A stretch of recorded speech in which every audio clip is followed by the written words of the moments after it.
लेकिन राम मंदिर से रोटी नहीं मिलेगी। अगर राम मंदिर बना अच्छी बात है, उनका आस्था है, हमारे संविधान में आस्था है। अगर कहीं कॉलेज यूनिवर्सिटियाँ बनती तो आज हमारे बच्चे पढ़ लिख के विदेश जाते, और मंदिर में तो आप समझते क्या कर सकते हैं। ईवीएम पर भरोसा है या नहीं है? ईवीएम पे साहब हमको क्या, किसी को नहीं भरोसा है। किससे चुनाव चाहते हैं? बैलेट पेपर्स होगा फिर भी वो चोरी कर सकते हो सकता है, लेकिन उससे ये तो है पता तो लग जाएगा, कुल मिला के ठीक रहेगा बैलेट पेपर से। इस बार से चाह रहा हूँ भाई, संविधान बचाने वाली सरकार बने। आज जो सरकार है वो संविधान विरोधी है, आरक्षण विरोधी है, इससे छुटकारा मिलना चाहिए। कुछ नहीं, गैया हैं, खेत खा रही हैं, गैया इनको रखा रहे हैं, दिन और रात एक करें। सामने ये है ना, ये देखो ये खेत, देखो ये खेत दिखाओ यार, ये पूरा खा लिया गया है। इसमें ऊपर बाली नहीं रह गई है, अब इसमें एक भी बाली नहीं है।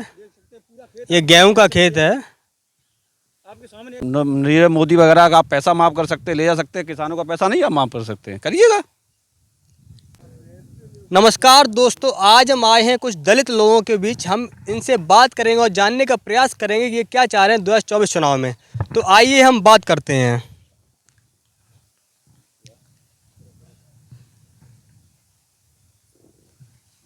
क्या नाम है आपका?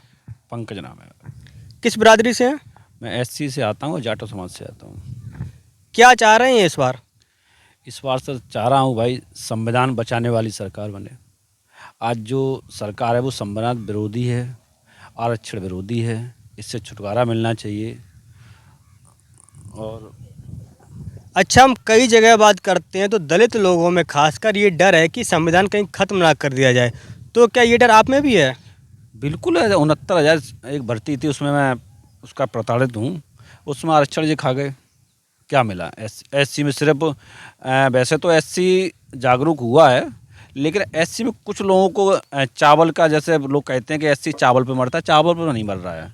उससे एक उम्मीद है, वो बहन जी से है और किसी से नहीं है। आज के समय में अगर एससी को ऊपर ले जा सकता है, पिछड़ों को ऊपर ले जा सकता है, वो बहन जी हैं, अन्यथा कोई नहीं है। मोदी सरकार से कोई लाभ है या नहीं है? मोदी सरकार से लाभ क्या, ये माने आप कुछ मुद्दों पे तो एक आध अच्छे काम किए, लेकिन और जगह नहीं काम किए। जैसे अच्छे काम क्या हैं? जैसे 370 अच्छा काम उन्होंने किया, जो बाबा साहब बहुत पहले बोल के गए थे कि जैसे हटना चाहिए। और आरक्षण विरोधी में जैसे आरक्षण आज एससी का आरक्षण भी ख़त्म कर दिया। जैसे कि आप पढ़े लिखे कितने भी हैं तो एससी में रहेंगे, जनरल में फाइट नहीं कर पाएंगे। ये गलत काम कर रही है मोदी सरकार। अच्छा, कई लोग ये बताते हैं कि सरकारी संस्थाएं बेची जा रही हैं जिससे कि आरक्षण ऑटोमेटिक ख़त्म हो जाए। तो क्या आप इससे सहमत हैं या नहीं हैं? देखो, ये तो के बेची नहीं जा रही, लेकिन जब प्राइवेट हो जाएगा तो आप उसमें आरक्षण आप नहीं ले सकते ना।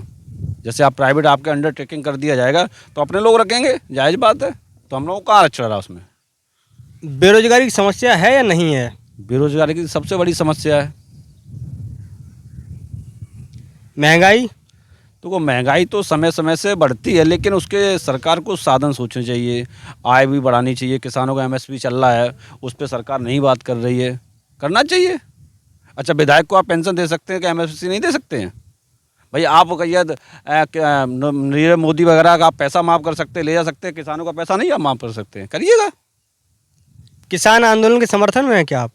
देखो, किसान आंदोलन के समर्थन में बिल्कुल करता हूँ, लेकिन एमएसपी कानून के दायरे में रह के कहना चाहिए। जैसे कभी दिक्कत भी नहीं, सभी यहाँ बॉर्डर पर चल रहा है तो हत्याएं भी हो रही हैं, तो वो भी दुखद बात है। अच्छा, ये बताइए, उत्तर प्रदेश में दो नेता हैं दलितों में बड़े। एक चंद्रशेखर जी हैं, दूसरी मायावती जी हैं। तो आपको दोनों में से बेहतर कौन लगता है? बहन जी के आगे कहाँ बड़े नेता? चंद्रशेखर कुछ भी नहीं है, बहन जी के आगे तो बिल्कुल पानी की धूल भी नहीं है। कहाँ बड़े नेता हैं भाई? आप लोग फैला रहे हैं। चंद्रशेखर एक कोई बड़े नेता तो कुछ बिल्कुल भी नहीं। बहन जी के आगे तो बिल्कुल चीटी के समान है भाई। जो बहन जी ने संघर्ष किया, मन में काशीराम ने संघर्ष किया, वो ये कहाँ करते हैं भाई? ये तो एक उदम बराबर काम है। बहन जी को वोट काटने का हथकंडा है। बहन जी के आगे तो कोई भी नेता तुच्छ नेता है। बहन जी एक आयरन लेडी है, विश्व में जाने मानी नंबर पे आती हैं। बहन जी बहुत बड़ी नेता है। अच्छा, ये बताइए, गुंडागर्दी है या नहीं है? देखो, गुंडागर्दी तो एक ऐसा है, वैसे कानून पे तो है, उस पर राज तो चल रहा है, योगी का डंडा तो चल रहा है। गुंडागर्दी तो वास्तविक कुछ हद तक कंट्रोल में आई है। अगर हम तुलना करें 2007 से 2012 तक की मायावती जी की सरकार और 2017 से अभी तक की योगी जी की सरकार, तो कौन सरकार बेहतर है लॉ एंड ऑर्डर के मामले में? देखो लॉ एंड ऑर्डर बहन जी से अच्छा कोई नहीं चला सकता है। उसका भर्तियों से देख लो, भर्तियों बहन जी की जब सरकार बनी तो 1,88,000 सफाई कर्मचारियों का उन्होंने नियुक्तियाँ की, 72,000 टीचर वैकेंसी की, 1.5 लाख करीबन बीटीसी किया और उसके बाद कई तमाम रोजगार दिए। लेकिन ये और लॉ एंड ऑर्डर में बहन जी के ज़माने में लोग अधिकारी काँपते थे, लेकिन आज अधिकारी नहीं काँपते हैं। आज अधिकारी पैसा लेने के लिए पीछे नहीं हटते हैं। बहन जी की सरकार में एक वो था कि कानून का इतना डर था कि बहन जी का हेलीकॉप्टर कहीं घूम भी गया किसी का, तो बहन जी का ही लगता था अधिकारियों को। बुलडोजर से कितना सहमत हैं आप? बिल्डोजर साहब नहीं, बिल्डोजर तो एक कानून प्रक्रिया के तहत तैरना चाहिए, चलना चाहिए। किसी पर ऐसे बिल्डोजर चलाना ठीक है, उचित नहीं है।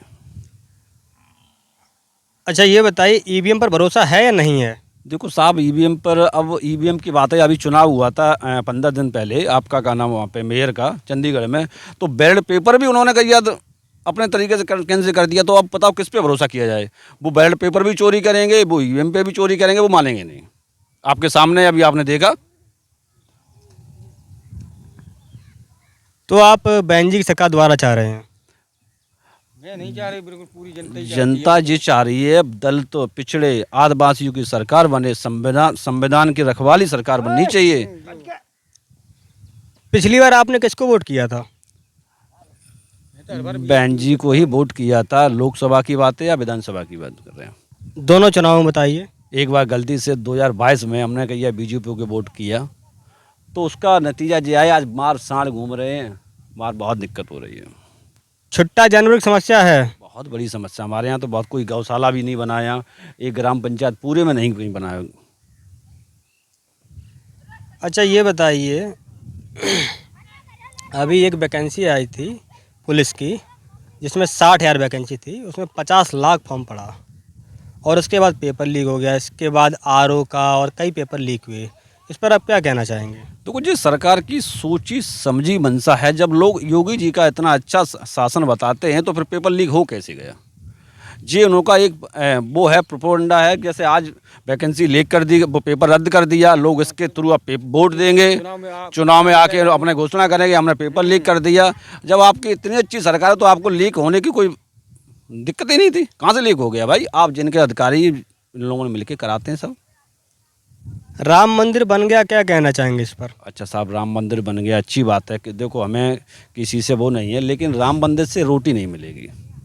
अगर राम मंदिर बना अच्छी बात है, उनका आस्था है, हमारे संविधान में आस्था है। अगर कहीं कॉलेज यूनिवर्सिटियाँ बनती तो आज हमारे बच्चे पढ़ लिख के विदेश जाते, और मंदिर में तो आप समझते क्या कर सकते हैं।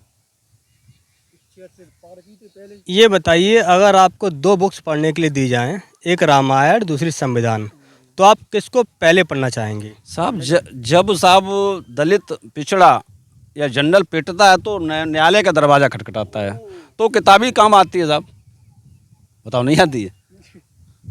तो रामायण कहाँ काम आएगी? रामायण आस्था का विषय अलग हो गया। महिलाएं आज इतना प्रताड़ित होती हैं, कहीं जब केस चलता तो आप किताब पढ़ती हैं, और तो रामायण पढ़ के कहीं ले लेंगे क्या? क्या नाम है आपका? सत्य प्रकाश। क्या चाह रहे हैं इस बार? बसपा की सरकार चाह रही।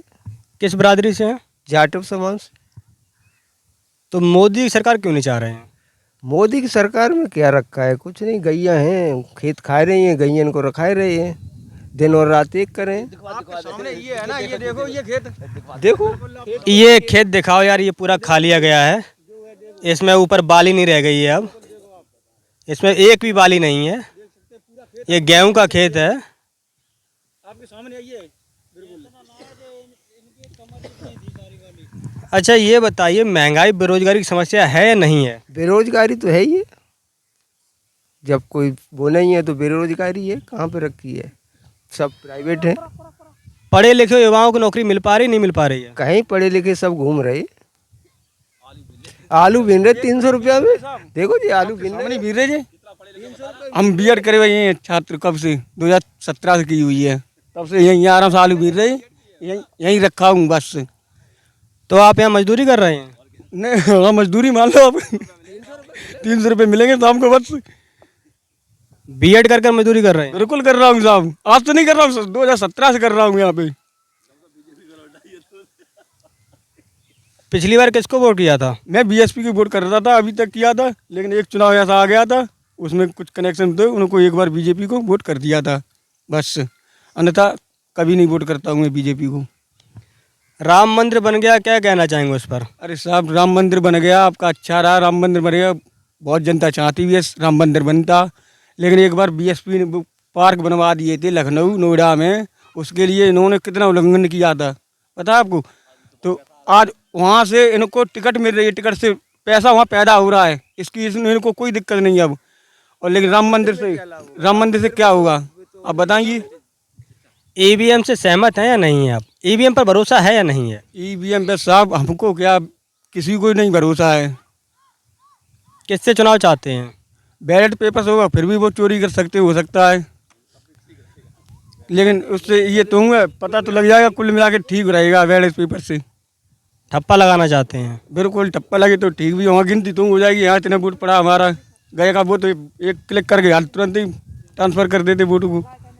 मायावती और चंद्रशेखर में कौन बेहतर नेता है? BSP supreme Mayawati.